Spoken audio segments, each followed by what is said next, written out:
राम जी का दो चरित्र जो है, जो जिसको लेकर कई लोग टीका टिप्पणी करते हैं, अपने तरीके से इंटरप्रेट करते हैं। एक पति के तौर पे राम अद्भुत है। लंका की लड़ाई पति का दायित्व ही तो निभाया, पत्नी के लिए ही तो किया। राम सेतु, रावण को मारने तो गए, पर किसके कारण? पत्नी के लिए ही तो गए। राम जी पति धर्म के रूप में भी सर्वोपरि, बिल्कुल भी संदेह नहीं। पहली बात तो एक पत्नी व्रतधारी, इसलिए सर्वोपरि। सूर्पनखा के प्रपोजल को भी ठुकराया, इसलिए सर्वोपरि है। वन में कोई सहयोगी नहीं, कैसे सेना जोड़ी, कहीं पर भी भगवत्ता का प्रयोग नहीं किया। एक जैसा मनुष्य रहता, मानव रह करके मानव लीला पूर्ण की। थे ब्रह्म पर नर बनकर, नारायण थे नर बनकर पूरी लीला की। भगवत्ता का प्रयोग नहीं किया। लंका गए, रावण का वध किया और लेकर के आए। एक प्रसंग से लोगों के मन में ठेस पहुंचती है जी, दोबारा परित्याग को लेकर। जी बिल्कुल, कि दोबारा परित्याग नहीं करना चाहिए था। आपके मन में भी, वो बहुत लोगों के मन में। कई लोग कहते हैं, मतलब आप पढ़िए, कई जगह आपको मिलेगा कि हमारे पूज्य जगत गुरु भगवान कहते हैं, पहली बात तो ये छेड़छाड़ की गई। अच्छा, वर्णन में, लेखन में। गुरुदेव भगवान ऐसा कहते हैं। एक संत बहुत अच्छा तर्क देते, उस तर्क को हमें मानना चाहिए। राम जी ने पति होने का दायित्व पूरा निभाया, फिर बने लंका के राजा, तो दोबारा राजा होने का कर्तव्य निभाया है। जब प्रजा विपक्ष में हो गई तो फिर राजा का धर्म है प्रजा को प्रसन्न करना।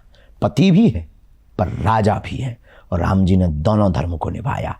पत्नी को ला करके, रावण का वध करके पति होने का धर्म निभाया। और जब प्रजा मुंह चला रही थी, भले ही वो धोबी था, अमुक अमुक तो सबको कथा परिचित पता ही है, उसने जब उंगली उठाई तब राजा होने का कर्तव्य निभाया कि नहीं, हम तुम्हारी बात को अस्वीकार या स्वीकार नहीं करते, पर हम राजा होने का धर्म निभा रहे हैं। ये राम जी की मर्यादा है। सबसे बड़े भक्त हनुमान जी और राम जी के रिश्ते को आपने, जाहिर सी बात है आप खुद हनुमान भक्त हैं, करीब से समझा होगा, उसे अपनी तरफ से समझने की कोशिश की होगी, तो इस रिश्ते को आप कैसे देखते हैं? किस तरह से समझा आपने, मतलब पढ़ने के बाद, अध्ययन करने के बाद, साधना करने के बाद? अयोध्या में जब राम राजा बन गए तो हनुमान जी जब नीचे देखें तो राम जी उनकी तरफ देखें, और जब हनुमान जी राम जी की तरफ देखने लगे तो थोड़ा टेढ़ा मुंह करके यहाँ वहाँ प्रजा को देखने लगे। तो एक दिन जानकी माता ने धीरे से पूछा कि जब हनुमान जी आपकी तरफ नहीं देखते तब आप देखते हो, और जब वो तुम्हारी तरफ देखने लगते तब तुम यहाँ वहाँ क्यों देखने लगते हो, क्या बात है? राम जी बोले, एक बात बताओ, जिससे कोई कर्जा लिए हो क्या उससे आँख मिला सकता है? जानकी जी बोली, बिल्कुल नहीं। तो जानकी माता बोली, आपने कब कर्जा लिया? बोले, ये हमारे धनी है, हम इनके कर्जदार हैं। क्या क्या कर्ज है? बोले, कपि से ऋण हम नहीं, कपि से हम ऋण नहीं है, इतने कर्ज हैं चुका नहीं सकते। तुम्हारी खबर लेकर के आए, लक्ष्मण के प्राण बचाए, भरत को भी बताया, भरत को भी बचाया, और सीता जी लंका को जलाया। राम के साथ हनुमान का नाम है, हनुमान के साथ प्रभु श्री राम, एक दूसरे के पूरक हैं। राम नहीं है तो हनुमान, और हमने हनुमान जी का एक रिश्ता अंतिम समझा।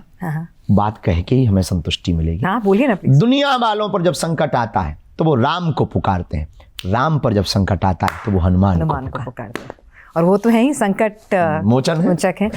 एक बात बताइए कि राम मंदिर आ गया है, राम भक्तों में जोश है, सभी लबरेज हैं, राजनीति अपनी जगह हो रही है, राम राज्य कैसे आएगा? राम राज्य की स्थापना एक राम चरित्र को जीवन आ सकता है, मतलब कलयुग में, बेझिझक, आपको लगता है? कोई संदेह नहीं। कैसे फिर बताइए? राम राज्य आएगा, इसमें तो कोई संदेह नहीं है। राम राज्य आएगा ऐसे, जब हम राम कथा को पढ़कर राम सेतु के निर्माण की चर्चा को जीवन में उतारेंगे कि एक दूसरे से जब तक पत्थर जुड़े नहीं तब तक राम सेतु नहीं बना। मतलब हम जब तक सभी समाजें एक दूसरे से नहीं जुड़ेंगी तब तक राम राज्य नहीं आएगा। राम राज्य आएगा दूसरों की मदद करने से, राम राज्य आएगा दूसरों का दुख देख करके उसकी सहायता करने से। जैसे अभी बागेश्वर धाम पर 1 मार्च से 8 मार्च तक कन्या विवाह है। लोग हमसे पूछते हैं कि आप ये हर वर्ष कन्या विवाह महोत्सव क्यों कराते हो? हमने कहा यही राम राज्य की कल्पना का एक सिद्धांत है। एक बात बताइए कि राम मंदिर, राम राज्य की बात की आपने, कहा सबको एक साथ जुड़ना होगा, तो इसमें दूसरे पंथ, दूसरे धर्म के लोगों को भी एक साथ जुड़ना होगा? बेझिझक उनको आना चाहिए, हम वेलकम कर सकते हैं। मतलब ऐसा नहीं कि राम राज्य में सिर्फ केवल हिंदू नहीं, सबको होगा। लेकिन सब लोग कह रहे हैं कि ओवैसी जी ने कहा कि आप लोग मस्जिदें छिन जाएंगी, वो लोगों से कह रहे हैं कि अब राम मंदिर बन रहा है, तुम्हारी मस्जिदें छिन जाएंगी। इस तरह के कई डर है, ये डर इसलिए है क्योंकि उनको जो उन्होंने अवैध किया है वो तो छिन जाएंगे। अवैध है आपकी नजर? अवैध है जो, वो छिन जाएंगे। तो राम राज्य में किसी से कुछ छीनना चाहिए? राम राज्य में नहीं छिनना चाहिए, लेकिन अवैध का जो न्याय होना चाहिए। न्याय हो रहा है, न्याय हो रहा है।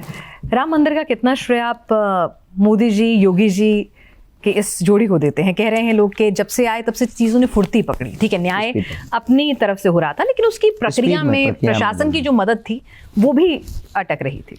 वो भी एक महत्वपूर्ण भूमिका है। राम मंदिर का श्रेय सबको है। राम मंदिर का श्रेय कार्य सेवकों भी है, कार्य सेवकों को है, उन महात्माओं को भी है, संतों को भी है। जगत गुरु तुलसी पीठाधीश्वर धर्म चक्रवर्ती पद्म विभूषण रामानंदाचार्य रामभद्राचार्य जी महाराज जी को भी है। राम मंदिर का श्रेय वर्तमान माननीय प्रधानमंत्री जी को, योगी जी, जो कि उत्तर प्रदेश में आता है, उन्होंने कितनी गति से मंदिर बनवाया।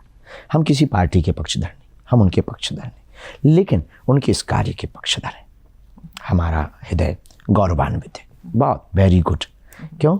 ये काम पहले भी हो सकता था, पहले भी मुख्यमंत्री थे, पहले भी प्रधानमंत्री थे, लेकिन उन्होंने बहुत ज़्यादा सपोर्ट शायद नहीं किया होगा, तो न्याय होने में बहुत देर हो गई। इन्होंने सपोर्ट कर दिया, न्याय जल्दी हो गया, हम लोगों की जीत हो गई, तो धन्यवाद के पात्र ये लोग। जी, कुछ और सवाल हैं मेरे जो हम आपसे पूछना चाह रहे हैं। जब आप राम जन्मभूमि आप पहुंच रहे हैं, जाएंगे, क्योंकि 22 तारीख को आपसे मुलाकात मुमकिन नहीं है, तो उस दिन के लिए कुछ सवाल हैं। आपकी नज़र में उस दिन सबसे ज़्यादा खुश कौन होगा? हनुमान जी। सबसे ज़्यादा? सबसे ज़्यादा। 500 वर्ष का जो ये संघर्ष जो है, ये आखिरकार पूर्ण रूप ले रहा है, आप उसके गवाह बन रहे हैं, तो क्या कुछ संदेश हैं? अब तक की राम भक्तों की सबसे बड़ी जीत है, और अगर हम लोग इसी तरह एकत्रित रहे और राम भक्ति की आस्था दृढ़ रही, तो निश्चित रूप से हमारी आस्था पर अब आगे कभी आँच नहीं आने वाली है। और यही संदेश है कि उस दिन दीपावली मनाकर राम को चित्र में मत देखना, राम के चरित्र को अपने दिल में उतारना। राम मंदिर तो बन गया, प्राण प्रतिष्ठा भी हो गई, अब काशी मथुरा की बारी है, क्या ये ज़रूरी है? और इसके लिए किस तरह का आंदोलन होगा? बहुत ज़्यादा ज़रूरी है। ठीक जितना राम मंदिर जरूरी था, उतना ज्ञान वापी जरूरी, उतनी काशी की श्री कृष्ण जन्मभूमि जरूरी है। आंदोलन नहीं, न्याय प्रणाली है, बस उसमें सरकार थोड़ा सपोर्ट कर दे और ज़रूरत पड़ने पर साम दाम दंड भेद का प्रयोग किया जाए।